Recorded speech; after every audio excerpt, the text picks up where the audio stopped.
quite a while since Black Clover had one of those types of chapters where there were a lot of slice of life moments. Because lately in Black Clover there has been a lot of fight after fight after fight, or a lot of big moments where something is about to go down, like the Black Bulls breaking into the Magic Congress to save Asta. And I think this is the perfect timing to dial it back a bit because there's been a lot of action and Tabata has been spoiling everyone. And I really don't mind this because I know for one that every time Tabata slows down the story and bring in slice of life moments, we are getting into a crazy arc, and it always happens. And slice of life moments are cool, especially when there's some comedy involved. And this chapter, the comedy was strong with this, especially with Charlotte, and we're gonna talk about that. Guys, be sure to like this video if you are enjoying the Black Clover content on this channel. We almost at 3K, so subscribe if you want. I really appreciate it. So let's talk about Black Clover Chapter 220, Escaping Punishment. So this chapter picks up where Damnatio and the Magic Congress were informed by Nozel and Fogolian that the Magic Emperor, the Wizard King, told them that Asta would be exiled and the Black Bulls would go with them to investigate the demon's movements to prove Asta's innocence. And of course, they believe Nozel and Fogolian because they are two royals that informed them. If it would have been anyone else like a peasant or a noble, then yeah, it would have been a different story. And Damnatio tells Asta that it seems that I greatly underestimated the trust they have in you. And that is the importance of having connection within the Clover Kingdom. Asta has great connection with a lot of people in the Clover Kingdom, but especially the Vermilion family and the Silver family and Julius. But the importance of having the connection with Vermilions and the Silvers, it balances out the powers of the royal family in the Clover Kingdom, like the House of Kira. They don't have all the control if the Vermilions and the Silvers are backing up these peasants. And I think Damnatio is starting to realize that. He's realizing that, wow, with all these connections of Asta, it's gonna be harder for him to take out Asta. But he said that if you are deemed no longer beneficial to the kingdom, we will continue with the execution. We then see a new scene where Damnatio went to Julius to talk to him, and he said that you are planning on to take all the responsibility for yourself, even in this state. And Julius talks about that this is the best outcome for the Black Bulls. No one got hurt. He has faith in them that they will find out this whole situation about this devil fiasco, and this will improve the reputation and also influence the kingdom. And from that little dialogue between Julius and Damnatio, we can already assume that Damnatio already knew that Julius reverted back to a kid. So this is nothing new because he wasn't surprised at all. He even talked about even in this state. So Julius probably revealed himself to Damnatio and Augustus Clover behind the scenes before this whole court trial, because hasn't it been 3 or 4 days ever since the battle of the devil or the word magic devil? I think it's been 3 or 4 days, and if it has, then yeah, Julius had to reveal himself during those days. I actually thought this would be something that Julius would try to hide, this form, and just work in the shadows, but it makes sense. If you're going to stay in the Clover Kingdom, then everyone has to know your condition. Everyone has to know that you are still present. But then Julius tells Damnatio, he said, I believe that one day your scale will tip towards Asta and the others. But Damnatio responds back with the most important dialogue of this chapter. He tells Julius that I am relieved that you haven't changed a bit. The strain on this country, I will not make light of confronting the crisis. If the scale tips towards the kingdom, I will not have no other choice but to make judgment upon that little brat and even you. That is crazy because if Damnatio Kira has the power to even judge the Wizard King, then who is really in control here? You know, having the power to make judgment on the Wizard King, to execute Julius if he wants to, if he sees that there is judgment that needs to be fit upon him. It's almost like he has more power than Augustus Clover, you know, the actual king of the entire Clover Kingdom, because it's already been proven that Julius have more power within the people than Augustus Clover. People respect Julius more than him. No one respects Augustus Clover, but Damnatio is like this bulldog. He is this guy who has really all the power in the Clover Kingdom. He can take over Augustus Clover and be the actual king of the Clover Kingdom, and I think it may happen. You know, if Augustus Clover dies, he will be the next in line. But to have the guts to judge Julius like that and threaten him, that's to show everyone. I think Tabata was trying to show everyone that was reading this chapter who really has all the power in the Clover Kingdom. But let's be honest here, if Julius was still an adult and had all his power, Damnatio would have said nothing. He would have been talking that tough stuff to Julius. We already know. The thing is, Julius is going to grow up again. So everybody who's trying to talk down on Julius within the Clover Kingdom because he's a kid now, just keep that same energy when Julius grows up again and have the same power. It's gonna be a different story. He then walks away and we see Marks running in trying to see Julius, screaming his name, and he finally sees Julius. He said, "You're a kid?" You know, he's so surprised, like, you're back alive, you survived, but how are you a kid? And Julius like, it's a long story. Then Marks tells Julius that let me look into your memory because the kingdom is in a crisis right now. So Marks is gonna find out a lot of things once he look into Julius' memories, and he's gonna find out how Julius came back alive. And then we get this emotional moment where he just crying and says that, "Julius, I'm so glad you came back to us."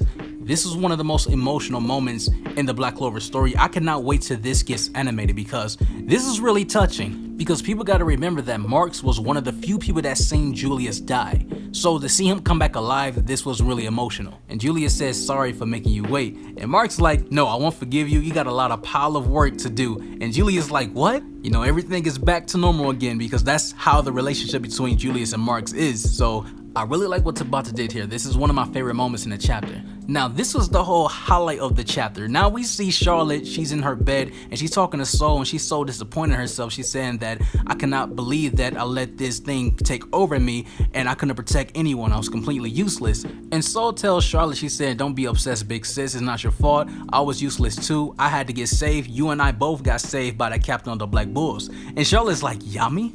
And Soul tells Charlotte, she's like, "That guy earned some good points, but he's still a man, and you're still untameable for that man anyways, big sis."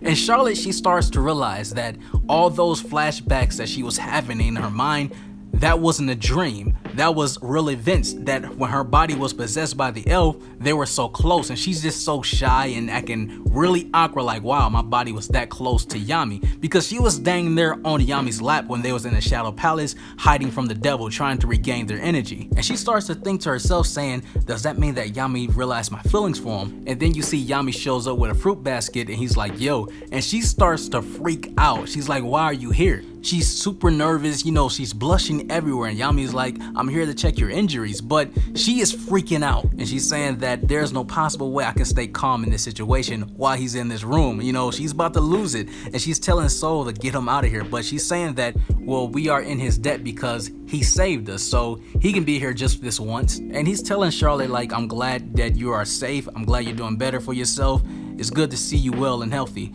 And this situation just reminds you of Asta and Noelle. Like, their relationship reminds you of those two, because Noelle, she's just like Charlotte. You know, Noelle tries to hide her feelings for Asta and just tries to be mean all the time, but deep down, she loves Asta, just like how Charlotte loves Yami. It's the same thing. And then Yami says that it's something I gotta ask you anyways. It's something that you said. And then she starts to act even more crazier, and she's saying that, what did I say? Could it be? Could it be? And there was something that the elf possessed Charlotte said something to Yami. She said that I was happy to fight alongside of you. It was enjoyable. That's something that Charlotte would never say to Yami. She also said that I'm not as awkward as the person who is owning this body. So I think that Charlotte was thinking the whole time that it was either that because she said that, or she felt as though there was something that she said to Yami that she cannot remember, and hopefully it did not show her true feelings for Yami. And then Yami saying that, you know, I need you to be honest here. Are you really? No, I knew it.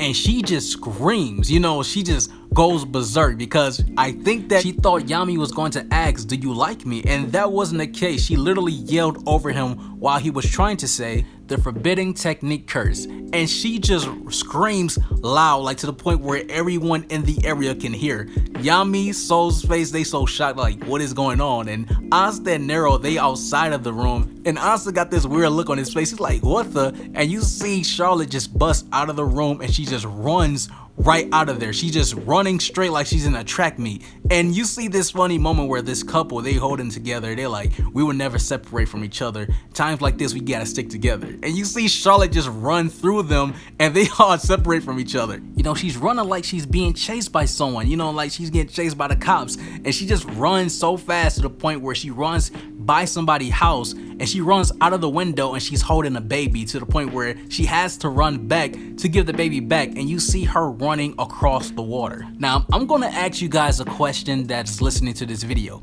Do you count this as a feat, Charlotte running across the water, or you just see this as a gag? But it happened. That's the thing. Like, I cannot say this is just a gag or a feat. I think it's both. you know, any power scaler out there can let you know that there are Black Clover characters already established that move at light speed or even faster than light speed. But running, you know, just running, I don't know if Charlotte was using any magic, or unless I'm thinking too deep, but let's just think too deep for a second. If she was using magic to run across that water, then it's possible, you know, just like in Naruto, they use chakra to walk across the water or run upon it or walk across buildings or stuff like that.